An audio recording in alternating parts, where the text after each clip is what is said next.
But then, supposing we consider war and preparations for war. Now, who gets personal pleasure out of war? Who really considers it a fun activity these days? Nobody is going to admit in public he wants war, he enjoys it because the excitement makes his blood race through his veins and just gives him that good old tingly feeling. Everyone gets up and says, I hate war, but we have to be prepared as a deterrent, right?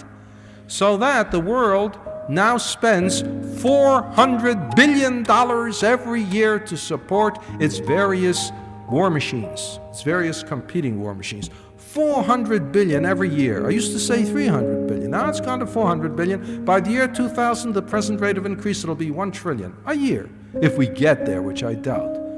Well, for goodness sakes, what is the $400 billion a year buying us? What good are the war machines? We can't use them. We can't have a thermonuclear war at all because it's universal destruction.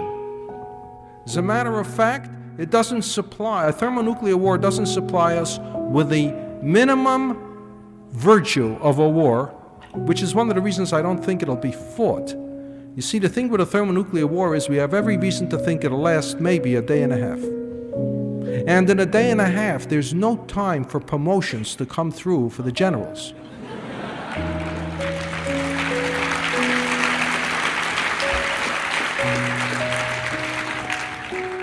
It's worse than that. You can't even have regular wars. You can't even have the kind of wars we once had in the good old days. The fun wars, like World War II. I mean, you can imagine the Soviet Union and the United States getting together and deciding the generals are rusty and they need a war, but come on, fellas, honor bright, we won't use nuclear weapons, we won't use jet planes, we're going to build us a lot of World War II artillery and planes and tanks, and we'll fight it like gentlemen. So they'll draw a line down the middle of a neutral nation, and they'll line up on... You guys are so naive. That's what neutral nations are for goodness sake.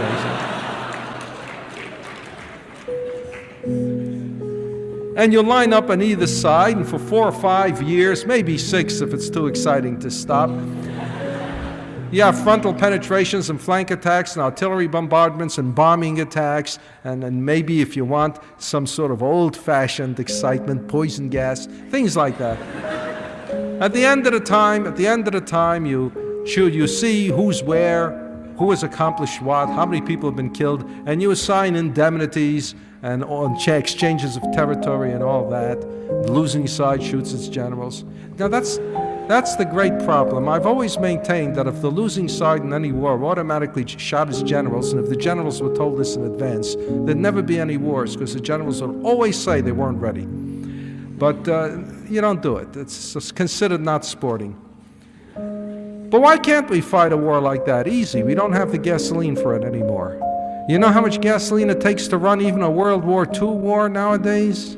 More than we can afford to spend, considering we've only got a 30-year supply left. And don't tell me we're going to find more petroleum supplies. No matter how much we find, it may extend it another 10 years, no more. Heck, you can't even fight little wars anymore. I mean, supposing you have a war between 2 small nations that don't have nuclear weapons. They're forced to fight it with non-nuclear weapons. Naturally, neither one is going to fight it unless they can get the weapons from one of the great powers so that they can have really sophisticated non-nuclear weapons. Otherwise, there's no fun in fighting the war. Well, that means one side calls in the Soviet Union, the other side calls in the United States. Now they fight the war. It can only last 6 days.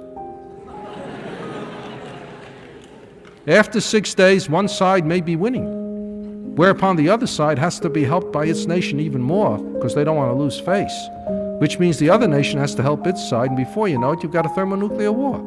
So if there's any danger of one side winning, and usually that's pretty determinable after 6 days, there's any danger, they stop it. Happens all the time. The other kind of a war is when you have a small war where the great powers aren't interested. This hardly happens anymore, in which case they fight with slings and arrows of outrageous fortune. And it takes them 17 years to kill 100 people, and nobody cares. Or you can have terrorism. You can always have terrorism, because all it takes is 5 men or women. You call yourself the Cosmic International Army of Human Righteousness.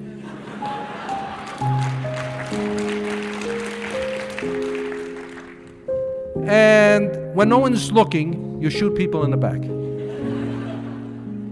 And you proudly proclaim it in secret messages when no one is looking. And say how brave you are. Well, you get the headlines. You get pictures in the paper. If you happen to be caught and imprisoned, your comrades kill somebody else to get them to release you. And it's more fun than you can shake a barrel of monkeys at. The only thing is, it never accomplishes anything. It just never does. In the whole history of mankind, terrorism has never accomplished anything except when it's backed by an official army. And these days, we can't have an official army backing it, because the whole thing is we can't fight a war. So it's just terrorism all by itself. You get nothing out of it except newspaper headlines, television coverage, a little pain and discomfort to individual people, and if you're not directly involved, you can endure it philosophically. And therefore, what the heck is the whole use of this entire military machine? You say it's a deterrent, just to make sure there's no war. Fine, except that just keeping a military machine in being is extremely expensive and wastes a huge amount of energy and accomplishes nothing but destruction. We're going to be destroyed by military machines even if we don't use them. And yet we spend $400 billion a year as a quick road to suicide. And we don't feel we're wasting the money. For one thing, we're going to get our money's worth. We want suicide, we'll get suicide. No question of being cheated. But if someone were to suggest spend $5 billion a year for a sure source of energy, which will be serviceable for the entire world, you holler expense. It's $400 million a year for destruction, not 1 penny for salvation. This is the new cry of all the hard-headed critics. And the only reason they're hard-headed is because solid bone from ear to ear.